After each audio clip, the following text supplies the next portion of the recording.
Dobrý deň. Moje meno je Jan Laurenčík, možno, že niektorými sa poznáme, neviem.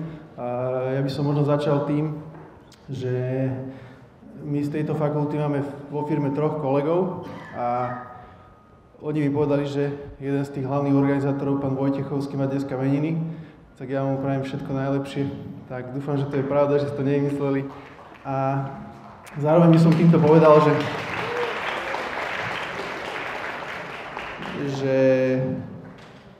táto fakulta je naša obľúbená práve kvôli tomu, že sú tu šikovní ľudia. Čiže ktokoľvek, koho by zaujímali také veci, ako budem ukazovať, alebo o ktorých budem hovoriť, tak pokojne mi napíšte mail. Organizujeme všelijaké stáže a zrovna teraz hľadáme minimálne 5 ľudí, čiže aj piataci, aj tretiaci, aj prváci ste u nás vítaní, takže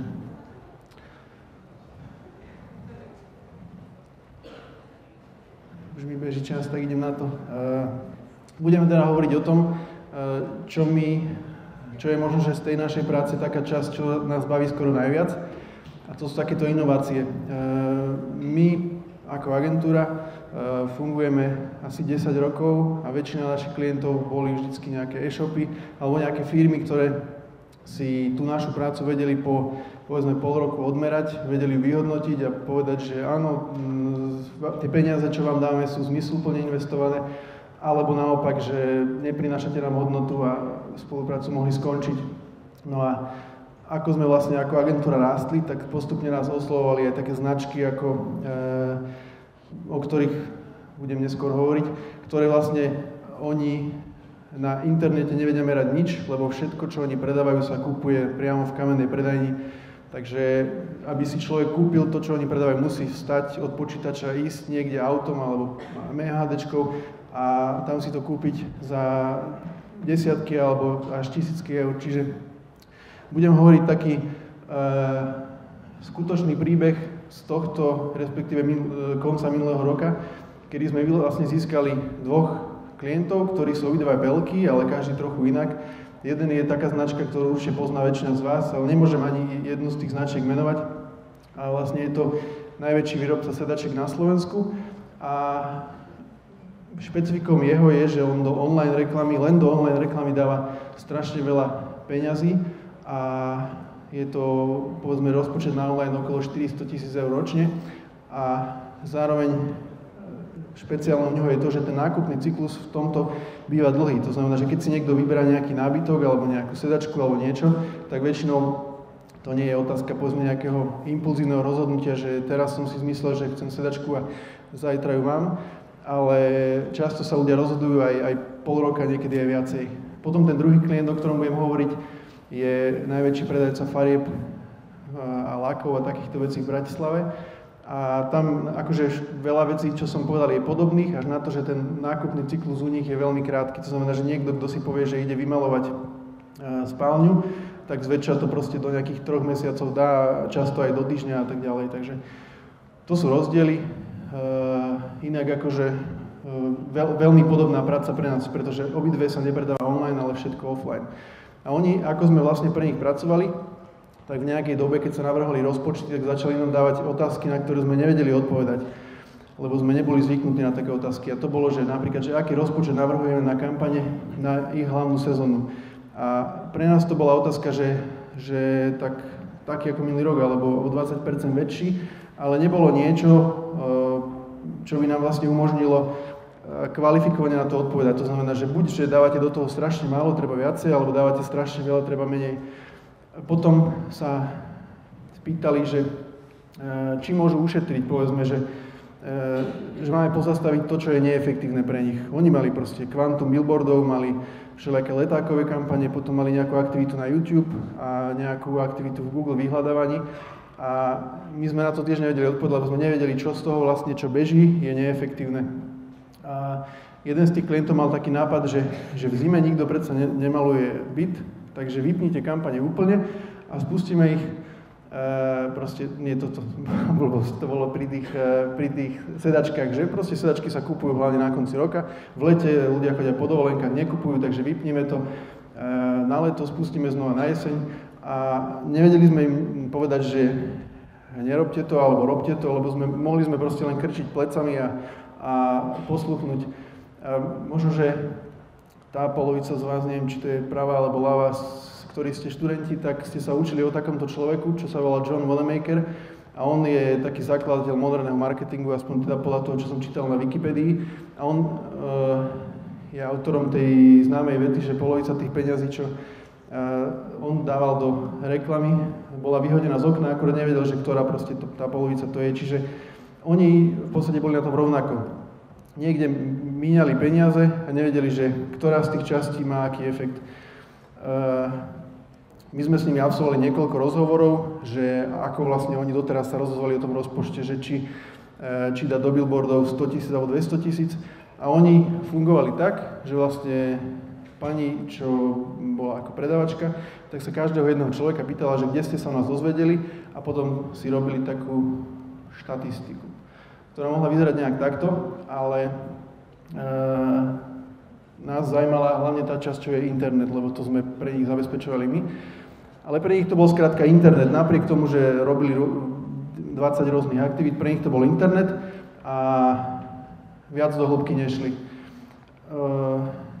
Z nášho pohľadu tá odpoveď nestačila, lebo hlavne vtedy, keď dávate do toho vlastné peniaze, tak by vám to nemalo stačiť, lebo internet si mohli oni rozdeliť, tie kanály tam sú nie úplne všetky, čo pokrývali, ale mohli si rozdeliť do takýchto častí a už keby sa tých ľudí pýtali toto, tak sú presnejší, ale došli by na jeden problém, že ľudia si nebudú pamätať, že či oni tú značku prvýkrát videli proste na billboarde, alebo ju videli prvýkrát niekde na Azete, alebo ju videli na Facebooku, alebo povedzme v organickom vyhľadávaní, takže veľmi by si tým nepomohli.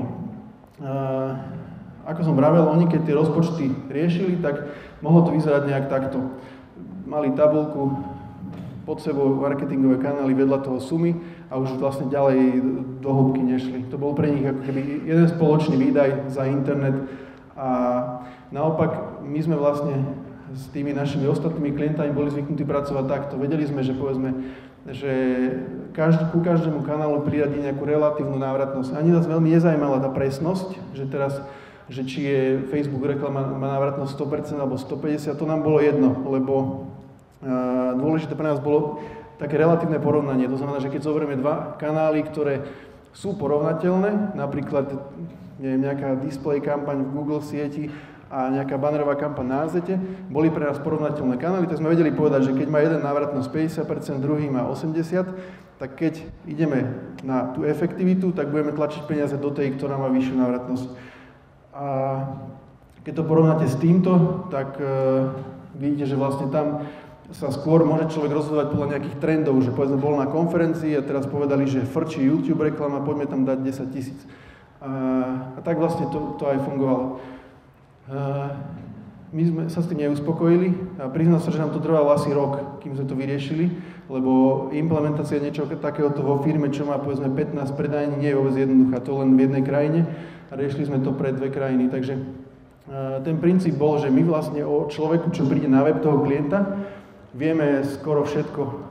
Vieme, skadiaľ prišiel, kedy prišiel, koľkokrát tam bol, vieme, na aké stránky si pozrel, či urobil nejakú zájmovú akciu alebo nie. Čiže vieme všetko, vieme, či prišiel z mobilu, či z desktopu, či proste čokoľvek vás napadne, tak vieme. A jediné, čo nám chýba, že ktorý z tých ľudí, čo tam boli, tak prišiel nakoniec do obchodu. Lebo keď sme toto vedeli, tak zrazu si to spojíme s tým kvantom informácií, čo máme. A my sme to poriešili tak, že sme sa inšpirovali priamo nimi. Oni povedali, my sa ich pýtame, tak sme povedali, dobre, tak spravíme niečo, aby ste vlastne tých ľudí, ktorým niečo predáte, aby sme proste si ich spárovali s tým návštevníkom na webe, ktorý predtým na tom webe bol. Takže sme každému jednému, čo na web prišiel, po nejakých 30 sekundách ukázali takýto kód a on bol motivovaný si ho odpísať, stiahnuť, vytlačiť, odfotiť do mobilu, čokoľvek, tým, že dostal nejakú slavu. A on prišiel, zobral kód, išiel do predajne, odozdal kód, pani si robila čiar, respektíve si robila nejakú tabuľku, si ich zaznačovala a jediný dala ich nám tie kódy, ktoré proste jej prišli do predajne, my sme to spárovali a všetko fungovalo zrazu ako malo. Postupom času sme to ešte zdokonalili, tento krok sme vynechali, začali sme to robiť úplne automatizovane, že ľudia ani nevedeli o tom, že ich takto trackujeme Čiže jediné, čo nám vlastne na obídenie tohto celého, jediné, čo nám trebalo, klient mal normálne systém, kde sa vlastne každý človek, čo si objednal sedačku, sa potom prihlásil, aby vedel, kedy mu tá sedačka dojde, kedy bude vyrobená. Čiže to bol moment, ktorý sme vlastne, keď nám toto došlo, že toto sa dá urobiť, tak sme vlastne celé toto vynechali a zrazu sme mali o každom jednom človeku, čo prišiel na web. V momente, keď sa on prihlásil do toho backendu, my sme spravili tú transakciu a mali sme automatizovaný systém bez týchto papierových kódov a už to potom vlastne vyzeralo tak, že my sme mali v štatistikách návštevnosti normálne pod sebou kódy, ako vidíte, a vedľa toho sumy. A to s tými vedomosťami, čo sme od tých jednotlivých ľuďov mali, tak sme vedeli, že ten zákazník s kódom X1Q prišiel z Facebooku a pomocou rôznych komplexnejších vecí v Analytics ako atribučné modely sme videli, že predtým, ako prišiel z Facebooku, prišiel z YouTube, alebo prišiel z AdWords reklamy a tak ďalej. Takže veci, čo na základe tohto, čo sme spojaznili, sa dali potom analyzovať, boli napríklad takéto najčastejšie cesty k nákupu predaní. Čiže tu sme mali povedzme nejakých 44 plus 28 plus 1 v tejto tabuľke reálnych predajov v obchode a k ním sme presne videli, že ako tí ľudia došli na web. Tú nákupnú cestu si môžete predstaviť nejak takto, že človek povedzme hľadá v Google farby Lucky Bratislava, došiel na web klienta, potom mohol vidieť na Facebooku nejakú marketingovú akciu 10% zľavu v apríli, zaujalo to, išiel do predania, nakúpil a toto pre nás tá nákupná cesta je zaujímavá, čiže ako išiel, keď predtým ako vošiel reálne do predania. Umožnilo nám to vlastne vidieť veľmi presne návratnosť. U každého kanála sme videli reálnu sumu za povedzme nákupy nejakých sedačiek alebo nejakého nábytku, pod tým si môžete predstaviť čokoľvek a v tom pravom stĺpci tam aj takú relatívnu návratnosť, čiže pre nás to začalo byť zrazu ten klient úplne porovnateľný s e-shopom. Čokoľvek sme videli pre e-shop, sme videli pre predajcu nábytku. Čo nám trošku komplikovalo situáciu, bola práve tá dĺžka toho okna, tak sa to volá v tých štatistických nástrojoch. Koľko trvalo človeku, kým nakúpil. Tam nám počasie vychádzalo, že strašne veľa ľudí nakupuje neskôr ako 30 dní a myslím, že to bolo dokonca až 40%, to sú tieto dva stĺpcové grafy. A to je ten kameň úrazu, že vlastne Google Analytics a podobné nástroje vám ukážu najviac 90 dní do histórie a keď vidno, že už v tomto je tu 33%, tak je veľká pravdepodobnosť, že aj po 90 dňoch by boli nejaké percentá a my predpokladáme, že oni sa ukazujú sem.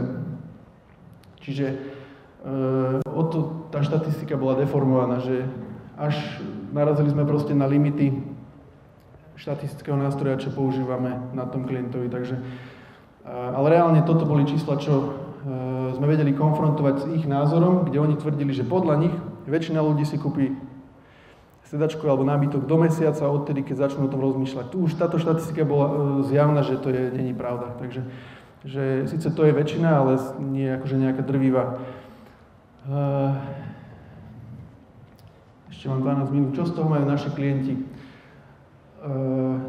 Takéto tabuľky, čiže oni začali dávať zrazu peniaze do kanálov, ktoré predtým pre nich boli také ako povinná jazda. Že tam sa nimi chodil nejaký agent zo Seznamu, to je firmy CZ, je proste český portál pod Seznamom, ktorý sa tešil, keď im predal za 200 eur kredit na pol roka do toho firmy CZ. A oni keď videli tú návratnosť, aká z toho je, tak oni povedali, OK, že nelimitovaný rozpočet na firmy CZ, čiže toto im to umožnilo robiť. Ďalej, podobne im vedeli nájsť kanály, ktoré návratnosť mali nulovú. Vedeli porovnať, jak som to už spomínal predtým, nejaké také, že porovnateľné kanály, čiže napríklad v Čechách Google vyhľadávanie, S-Click vyhľadávanie majú podobný pomer používania, ale podľa mňa inú cieľovú skupinu, že podľa mňa starší ľudia používajú Seznam, mladší možno Google a tam videli, OK, návratnosť je takáto, čiže keď sa budeme rozhodovať, že kde máme aký rozpočet, tak tu sa oplatí dať viacej, lebo tu ich tie peniaze minieme efektívnejšie. Takisto vedeli porovnať display kampaň v Google, v S-Clicku. To môže byť, povedzme, to spôsobené nejakým kvalitou webov, ktoré používajú reklamný systém Seznam a reklamný systém Google. Ďalšie veci potom, nejdem rozoberať atribučné modely, ale v Analytics vidíte aj také, také tabulečky, ktoré vám ukazujú, že ktoré kanály podporujú ten začiatok. To znamená, povedzme, že tú značku užívateľovi predstavia. A tam sa nám presne ukazovalo, že ktoré sa oplatí podporovať, keď sú, povedzme, budovať povedomie. To boli dáta, ktoré dovtedy riešili skôr intuitívne. To, čo sme riešili vďaka tomu tiež, boli nejaké vplyvy vlastne ich offline aktivít. Oni, ak spúšťali, povedzme, billboardové kampane v nejakých takýchto intervaloch, tak sa dalo v štatistikách návštevnosti pozerať, či to malo nejaký vplyv na návštevnosť, to je tento graf, ale čo bolo zaujímavejšie, či to malo nejaký vplyv na, povedzme, ten predaj. To bolo zaujímavejšie, to sme, povedzme, riešili minulý týždeň. Oni sú hlavný partner relácie Jak se staví sem v Čechách a tam úplne presne bolo vidno, že odkedy tá relácia bežala, respektíve odkedy sú partner, tak im v soboty, čo bola premiéra relácia, v nedeli, čo bola repríza, tak stúpala návštevnosť každý víkend. A toto, čo máme vlastne pre nich nastavené, nám umožňuje každý víkend je relácia a pozerať, že každý pondelok, utorok, stredu, že či to má nejaký vplyv na predaj, že oni v tej relácii sú partnerom. Takže aj takéto veci sa na základe toho dajú riešiť. Potom je tu, by som ešte rád ukázal nejakých pár ďalších zaujímavých zistení, ktoré nám umožňa jednu super vec, a to je, že remarketovať vlastne na základe týchto údajov. Ak vidíme, že u nich, že 3-krát častejšie navštívili kontakt ľudia, ktorí nakoniec nakúpili v predaní, tak nie je nič ľahšie pre nás, ako povedať, že ak niekto navštíví kontakt, tak šanca, že nakoniec pôjde do predania, je oveľa vyššia. Čiže keď máme niekoho remarketovať, tak práve tohto. Ďalšie boli, že ten, čo nakoniec nakúpi v predaní, bol o 4 minúty dlhšie na webe ako tí bežní, ako ten zvyšok.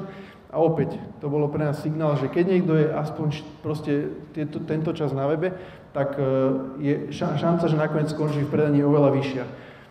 Potom tam boli také, že mali na webe live chat a ten, kto 4-krát častejšie použil live chat, ten, kto nakoniec nakúpil, a pre nás to bolo opäť, kto použije live chat, u toho šanca, že nakoniec nakúpie vyššie. A keď tieto tri veci spojíme do jedného segmentu, tak máme jeden segment, ktorý povedzme hovorí, že OK, že z tej masy, čo im chodí na web, to sú ťažké 10 000 ľudí, tak u týchto šanca, že nakúpia oveľa vyššia, čiže keď môžeme remarketovať, rozhadzovať rozpočet v remarketingu, tak sem sa to oplatí viacej ako do iných. A potom tam boli také zaujímavé, že aj u tých, čo nakoniec skončili v predajni, tak 20% vlastne prišlo na ten web z mobilu, takže pre nich to bol dobrý argument, že sa s tým mobilným webom majú zaoberať. Čo sa týka tej spoľahlivosti dát, tak my sme vlastne s tým systémom, ktorý som spomínal, to znamená, že oni mali reálne nejaký taký zákaznícku zónu na webe, kde sa podľa nich prihlasuje drvivá väčšina ich zákazníkov, ktorí chcú vedieť, kedy príde nábytok domov, v akom stave výroby je a tak ďalej.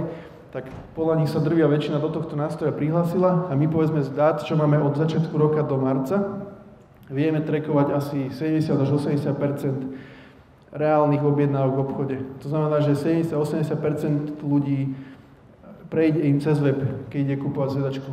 A čo sú ešte veci na spresnenie je z nášho pohľadu možno, že zamýšľať sa nad nástrojom na záznam štatistík, ktorý by umožňoval sa dívať dlhšie do histórie. To netuším, že či reálne niektorý z tých nástrojov ponúka, ale to je vec, ktorú práve sa chystáme s tým klientom riešiť. A potom ešte skúsiť možno, že zvýšiť percento ľudí, ktorí týmto prejdú. To znamená motivovať ich viac, akože, aby išli cez web. To už je možno, že všeobecnejšie pre iné typy klientov, že povedzme, tie dáta, čo som tu mal, som mixoval predajcu farieb, predajcu sedačiek, ale u toho predajcu farieb to až také veľké nebolo percento ľudí, ktorí išli cez web. A práve tam je vlastne priestor, ako to celé spresniť, že motivovať ľudí, aby proste prechádzali cez web. Čiže buď nejakou zľavou, alebo niečím, nejakým systémom, kde sa oni vedia prihlásiť a pozrieť si, povedzme. Ďakujem za pozornosť.